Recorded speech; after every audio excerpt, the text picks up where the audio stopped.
Welcome to today's talk session. My name is Deidre Moss, and I am the host of Can We Talk? I'm an educator, motivator, and a talk connoisseur. Today, our talk session will focus on autism awareness. My guest today, Marcus Boyd, is experienced in this topic, and he will join me in a talk about autism awareness and his work as an autism activist. However, at this point, I will pass the virtual mic to him to have him introduce himself. And I would like to thank Mr. Boyd for sharing with us today. So, Mr. Boyd, you can introduce yourself. Hi world, hi America. My name is Marcus Leonardo Boyd. I am an autism activist. I'm also a 13-time music award-winning music producer and composer. I have 4 awards for being an autism activist. I've been nominated for a Grammy 7 times. I own my own clothing line, my shoe line, and I'm a professional DJ. I've been an autism activist for 4 years because I was born with autism. I didn't start talking until I was 13 and a half at a 2-year-old's level. So, I got diagnosed at April 12th, 1993 when I was 10 years old.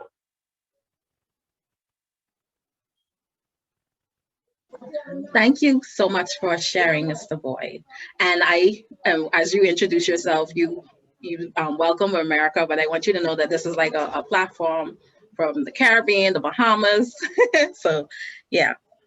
Well, welcome everybody, international, nationally. Thank you so much. So, Marcus Boyd, can we talk about autism awareness? Sure, yes, ma'am. Great. So I just want to do a brief overview. So our talk will focus on autism awareness, as April is Autism Awareness Month, and it is celebrated in the month of April. And we also recognize Autism Awareness Day that is celebrated on April 2nd. So Autism Awareness Day is recognized internationally to raise awareness about autism and autism spectrum disorders. Can We Talk has dedicated the month of April to talk about all things autism awareness. Can We Talk, like I said, we've dedicated this entire month to talk about autism awareness. And today our guest will talk about his autism, his childhood and hospital experience, including the shock therapy experience and some of the projects that he is working on now. So with that, we will begin our talk session. And so, Mr. Boyd, can you share your experience? What type of or level of autism, I hope I'm using the right terms, do you have, and when were you first diagnosed? I know you mentioned that earlier. Well, in today's terms, I would be considered high functioning, a high functioning autism. But I had severe autism as a child coming up, which means that I didn't talk at all. I couldn't read. I couldn't write. Couldn't verbalize. I couldn't formulate sentences, do sounds. I was having emotional behaviors. I was having temper tantrums and different things of that nature. I was using the bathroom on myself. I was, different things of that nature. So I got diagnosed April 12th, 1993. And again, at that time, I got diagnosed by Dr. King from the Clifton Springs Mental Health Center in Decatur, Georgia. So at that time, there was no books or pamphlets or anything on autism. So when they said that I have classic autism, and there's basically nothing that I can do because they said the left side of my brain doesn't function correctly. So I will always need a caregiver. I would never get an education. If I would get anything, it would be a very little bit of education. I will never feed myself, clothe myself, and all this other stuff because the left side of my brain doesn't function correctly. So, but through the grace of God, we having this conversation. That is awesome, and that is powerful. And so as you would have spoken about your childhood and what you would have been diagnosed with, Mr. Boyd, can you share what your experience has been like growing up as a child with autism and the level of support that you would have experienced from your community or from your school, etc.? Okay. So I was in like 16 to 17 different foster homes, 16 group homes. 16 different hospitals, 4 inpatient hospitals. Um, you know, when charter was not even they, it was not even a kid hospital. You know, this was in Atlanta. This is not even a kid hospital. So I was one of the first kids to be inpatient in charter. You know, I was going from Brooklyn, New York to Atlanta, Georgia. So my childhood experiences was very, very horrific. It was a lot of bullying, a lot of being alone, a lot of misunderstanding. I didn't really have a big support system. Like, you know, I didn't have that. I had my social worker, my therapist, my speech therapist. I had my behavior aid, which now they call them a peer specialist. But back in the day, they used to call them behavior aids. So, you know, other than that, I didn't really, and I had my grandmother and I did have my sisters. So that's the real support that I had. So can you talk a little bit about the bullying that you may have experienced? Was it at the point where the level of autism was where you couldn't do as much for yourself, or you were not as independent as you are now? The bullying started, you know, coming from the special education classes and stuff of that nature. And then you had your school bullies or whatever. So they used to try to stuff me in lockers, take my lunch money.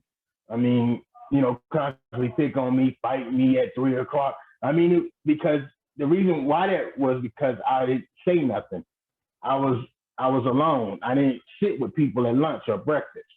And, you know, they just felt like I was a target, you know, but when you have a sister that's about 6'8", 6'9", you know, and she can stuff people in lockers and stuff like that, that kind of stopped really quick. You know, they really didn't last like for a long time and stuff of that nature. And the funny story is she ended up marrying one of the bullies, but that's going to be in my book. But I'm sure you would have forgiven her for that, right? I mean, it's weird seeing him at family functions and stuff, knowing that he took my lunch money, stuffed me in lockers, and tried to fight me. But I mean, you know, again, karma has a way of repaying stuff. So. Yeah, and I'm sure by now he would have had some awareness of on the situation by now. So if anything, he would have learned a lot from you. Yeah, I mean, you know, he has, and he didn't know I had autism. So it's again, it was not like, oh well, this young man has autism. No, this young man was in special education. He had IEPs, the whole rundown. So you know, we didn't know what was wrong with him. We just knew that he was different, and he was an easy mark.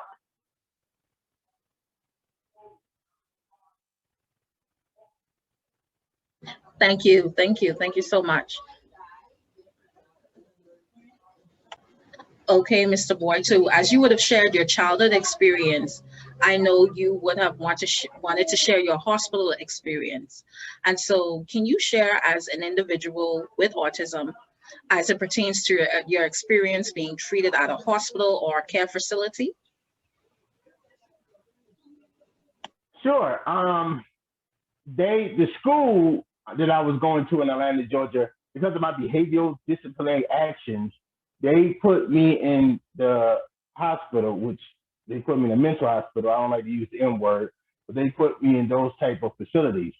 So, you know, back then they used to make me take Ritalin, Depakote, Seroquel, Zoloft. I mean, they used to Paxil. I mean, they used to let me take different medications, 500 to 1,000 milligrams, 2 to 3 times a day. So when you refuse, that's what does shock therapy, which is electrical shock therapy. So they'll either hit you on your stomach or your side for 15 to 20 minutes daily to make you and force you to take these pills. So, you know, at that time, Ritalin was zombifying individuals, which means that after you take 1,000 milligrams, whatever a person tells you, you follow the directions. It was no, I'm not going to do this, or you have a thought or an opinion. No, you did what they say. That's why they put you on that type of psychosis medication. I mean, my hospital stuff was very bad. So I wouldn't suggest that to anybody. But at that time, that's all people knew. Let's put him in this place. Let's do this with him because he's acting or showing a certain type of action. Understood, understood. Thank you, Mr. Boyd, for sharing that your hospital experience with us. And can you explain what is electrical shock therapy and why was this treatment needed and how did it improve your condition? Electrical shock therapy is a resistance reaction type of program to where they use electrical devices, which means it has electrical bolts and the sticks or the devices that they use, and they put it on your side of your stomach or on your side of your person. So it's like they do this, and you feel electrical shocks from the device. So they do that about 15, 20 minutes. As long as you refuse, the longer they'll do that. They'll tie you up in the bed using brown tie rope, and they'll strip you from your shirt, and then they'll electrically shock you. I mean, they'll make you take the medicine. It's either that or they'll shoot the needle on your butt or your side with the medicine in it. That's another recourse. And out of all my hospital experiences, it wasn't lovely. Some hospitals I stayed for 3 months, some I stayed for 6 months, some I stayed for a year. It wasn't lovely. So I just don't suggest hospitalization as a recourse to deal with that type of behavior. Wow, that's powerful. So you said that you would not recommend that type of treatment. Do you think that it did anything Right, to I wouldn't recommend it. So do you think it did anything to improve your condition? No, ma'am. I think it just put more fear in me, more depression, more being alone, more suicidal thoughts, and more misunderstanding. Oh, wow. And so as we talk about the treatment that you would have undergone, at some point you would have ventured into becoming an activist. And can you talk about your role as an autism activist and what were some of the factors that motivated you to advocate on behalf of individuals with autism? I know that you're an individual with autism yourself, but what are some of the other factors that would have motivated you? For me, is to advocate when I go to schools, when I speak with superintendents, when I speak at boardroom meetings at different states and cities for special education, and for when I speak about Medicaid with families that have autism, when I speak about therapies with families with autism. For me, it was not just about me having autism. It was me understanding the voiceless. It was me understanding the type of services that's not out there that's needed for autism families. For me, it was understanding there needs to be more interactive programs, networking events, and more education dealing with autism. So that's the reason why I became an activist, is because I wanted to be able to help in those areas and to be able to show that you can still be stylish, you can still have a good time, you can still represent who you are, but still by having autism. And that's important. And I like that you embody that. And I like that you represent that in the fact that you are still able to basically kind of lead a normal independent life. So I like that you represent that. And yeah. And so can you tell us about your work or other projects that you might be working on? I know you said you were involved in other projects, so can you share share those. Right. So what we're currently working on with me and my team is I have a shoe line. It's called the A3 Apparel. So right now we have the mock shoe, which is the puzzle piece shoe. It's already out. But again, that's not just to disrespect anybody's beliefs or how they feel about the puzzle piece or anything of that nature. I chose that because it represents me, and it took about 38 years for me to put my life in one puzzle. So that's why, I chose that for myself. But we are coming out with different designs, different everything with the A3 Apparel. We're working on the Autism Music Fest. It's a 3-day music festival for 3 days, and it's for all individuals around the world and stuff of that nature. I have a clothing line called I have a clothing line called the A Collection. I have a clothing line called the A Collection. So it's an urban / casual clothing line for men, women, and children, all sizes and stuff like that of that nature. We have the T-shirts and stuff of that nature right now. I'm working on the children's book for the autism community. A stage play is being done in Atlanta, Georgia, about my life with autism. It's called The Boy with No Voice. That happens in October of 2021. Awesome. And we're working on the docu-series called Autism: The American Family Story. It's a 3-part docu-series. So there's a lot of stuff going on with me and my team. I'm just thank God for my team. I just thank God for this type of platform because, again, every individual's voice matters. Every individual has a remarkable and incredible story. So it's with these platforms like yours that allows stories and individuals to be seen and heard. So I just thank God for it. And I love your story, and I love the fact that, like I said, you embody independence despite whatever hardships that you may have gone through, or despite the challenges that you may have experienced. You're active, you're working, you got a lot of projects lined up, so that's always that's a positive thing. And you mentioned the puzzle piece. I wanted to ask you about the significance. I know that it is a symbol to represent autism, but can you just share, because you would have spoke about some persons may be offended by the use of the puzzle piece. So can you talk a little bit about that? Okay, so since we just being truthful on your platform, yes, have my life been threatened from the autism community by some individuals? Yes. Have people called me the N-word? Yes. Have people called me a black monkey? Yes. Have people said they don't want to see me or my shoes or anything I represent? Yes. With every community, there's ignorance. So it doesn't matter what community it is. So I think some people got riled up because they saw the puzzle piece shoes and they felt like that I was representing fully with the puzzle piece. Again,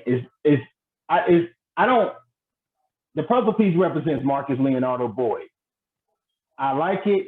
I like what it represents, but I'm not saying that I'm trying to push it to make somebody else represent it or to make somebody else feel like they have to like it. Everybody's entitled to their beliefs and their opinion, and I respect everybody. But yes, but it just represents me, and I represent autism. So yes, I put it out there. Me and my team, we put it out there. But it's like salt and pepper. Everybody's not gonna like salt, and everybody ain't gonna like pepper. So it is what it is. Do you have the product available? Yeah, you want to see it? Yes. Hold on. You just stay right.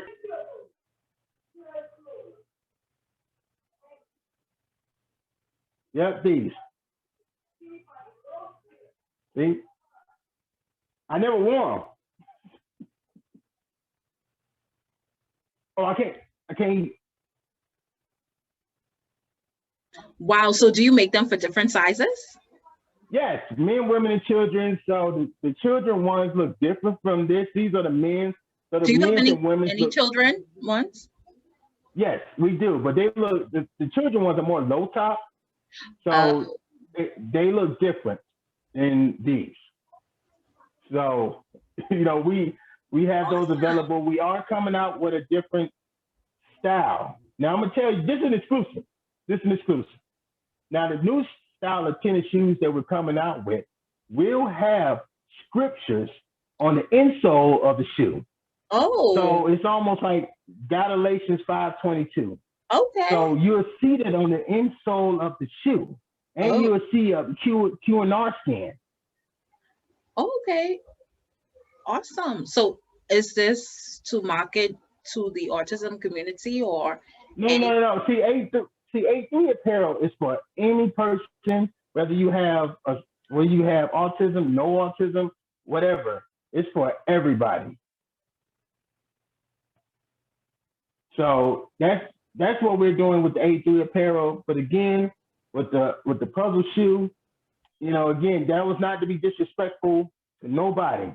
It just represents me. That's it. Awesome. And so I know you would have talked a little bit about your work as an autism activist in terms of reaching out to schools. Is there any other area that you kind of focus on? Yeah, we focus on the Medicaid for autism families. We focus on food and clothing for autism families. We focus on school supplies for autism families. And in 2022, we're going to do what is called an Autism Thanksgiving-thon. So where we're going to give real Thanksgiving baskets to autism families, so who may not be able to have one. And we're going to do what is called an Autism Career Day, where we're going to go to schools and facilities so these autism kids can see what success looks like in the autism community. If they don't know what success is in the autism community, how can they see it when they're, you see what I'm saying? So there's many successful people who have autism. So we're going to have next year what is called Autism Career Day. Awesome, because representation matters. And so, Mr. Boyd, I would like to thank you so much for sharing your platform from one side of the world to the next, from the Bahamas to America, from America to the Bahamas. I want to thank you. So which state are you in? I know you said you were in Georgia. No, I was in Georgia, but now I'm in Tucson, Arizona. I'm on the West Coast, on the West side. You on the West side.